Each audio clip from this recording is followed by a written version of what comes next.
Good evening, everyone. Phil here, and welcome to the Daily Wrap for what was Monday, the 14th of October, 2024. A return to a full day of gameplay streaming after having a big React day yesterday. So let's talk about how that went down and everything that happened. So first off, today on the Level 1 podcast, still being dual streamed, one to YouTube on DSPGaming and one to my Kick channel, DSPGaming Reel. I very happily announced that I had fixed many of the issues that I was having with this dual streaming. For example, previously I hadn't figured out how to set up a stream ahead of time on YouTube so I could schedule it and title it and put a thumbnail and make it so that there was no delay. Well, guess what? I fixed it all. I figured it out. In addition to that, many other improvements, okay? And I basically gave kind of an update on how things were going with that dual streaming. And in addition, we had a discussion about several different Xbox-related topics. There were 3 different gaming news stories, all related to Xbox today, that I covered. So it was a pretty good and chill show. There was a lot of Q&A on the tail end. And FYI, I've made 2 highlight clips of that show that I will upload overnight to the DSP Gaming channel, so you guys can enjoy those if you have not seen the entirety of the podcast yet. I then played 3 hours of Dragon Ball Sparking Zero. So now that I've actually played a lot of the game, all right, all story mode of Goku, here's what I have to say. The graphics are absolutely outstanding. The best looking Dragon Ball game I've ever played. Crazy visual effects, over the top lighting, right? Giant explosions, cinematic attacks, very nicely executed there. The story itself, it's interesting because if you just know the classic story of Dragon Ball Z, you're going to get that as you go through the story mode with Goku. But at the same time, you can alternatively do different outcomes based on either actual dialogue choices or doing different outcomes for fights. Like, for example, if you can beat an enemy really fast, it changes the canon storyline, and you will then do a what-if storyline. I accidentally did a what-if storyline where Goku kills Frieza before Frieza destroys Planet Namek. And I was like, what happened? It was like a happy ending. I was like, that's very different from what actually happened in the story. I even did a whole alternate plot line with the androids that's very different from the Cell Saga plot line.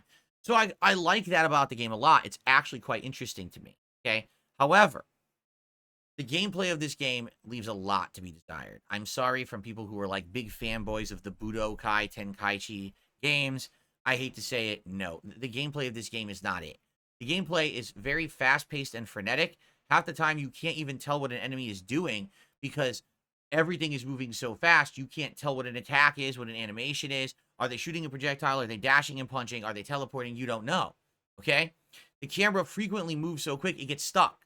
It gets stuck behind a wall. It gets stuck behind a tree. It gets stuck behind the ground above. It's just fucked. It gets stuck all the time, and you can't see what the hell is going on. The game has game mechanics that they teach you. Then as soon as you start fighting the AI, they just go to hell in a handbasket. Oh, I want to do a counter. I want to do this parry. It just doesn't work because the enemy is attacking so fast you can't see what they're doing. How could you possibly counter with a parry, which is a timed block or holding B or whatever it may be? It's not going to happen, okay? And then on top of that, the basic ways to attack, which is like a basic combo leading to like a launcher or a sweep, a behind the attack combo, which is I think like on the Xbox controls X and A together, you go behind and hit them from behind. Dashing attacks where you can teleport behind them, hit them from behind. Every time you try to do one, the AI just like, oh, instant counter. It's like, wait, what? Why do you get to instant counter everything? It doesn't make sense. And then you have an ability to reverse their counter, but then they could just reverse your counter again. And I'm not kidding you. Every time that I tried to reverse their counter, they just auto-reversed mine again, so it didn't even matter that I had done it. So basically, the gameplay is incredibly frustrating. The way that you get through the game is very simple. You charge up your ki as much as you can and just keep hitting them with the ultimate attacks or mashed combos. You don't play it smart, because if you try to play it intelligently, the game literally just destroys you, which is actually why I think people have problem with Grade 8 Vegeta. Like, they were trying to play the game as it teaches you in the tutorial, and that's not how you play the single-player mode.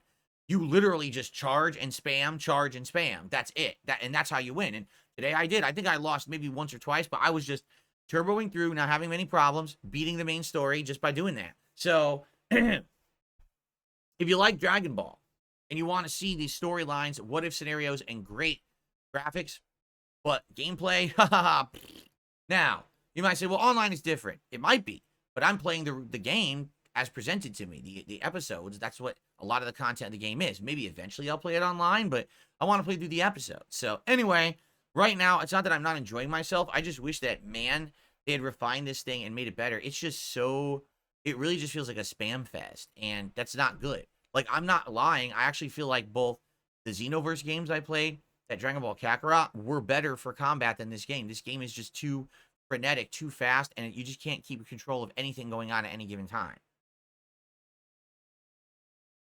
I'll talk more about this on the podcast tomorrow. I'm sure people will have questions they'll throw at me too. I'm also sure people will just tell me I'm outright wrong, despite the fact that I just fucking played the game for 5 hours and I didn't make it up. This is my experience with the game, right? Whatever. All right, so anyway, late stream tonight was Silent Hill 2 Remake, and we made great progress. We went through the entire Labyrinth plot line, or Labyrinth, I should say, dungeon. And then you go into this kind of confusing part. Then you do have a boss fight. Then you go through another cool part.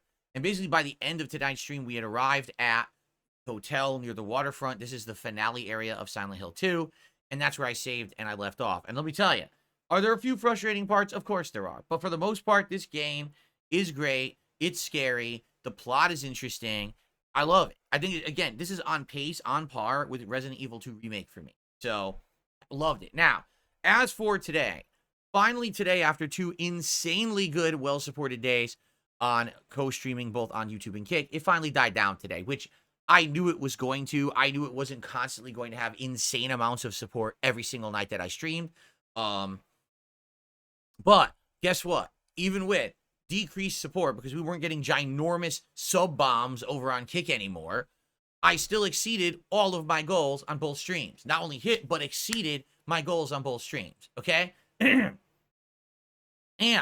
thankfully, some people did tip me today, because as I explained to you guys yesterday, one of my major concerns is if I'm getting all of my support from the Kick side of stuff, and I'm not getting any YouTube or tip support, what if Kick doesn't pay me for a couple of months? So it's funny, because yesterday someone said, Kick isn't going to pay you till December. Now someone said in chat today, my friend started streaming on Kick, and Kick didn't pay him for 3 months. And it's like, if they don't pay me for 3 months, that's pretty messed up.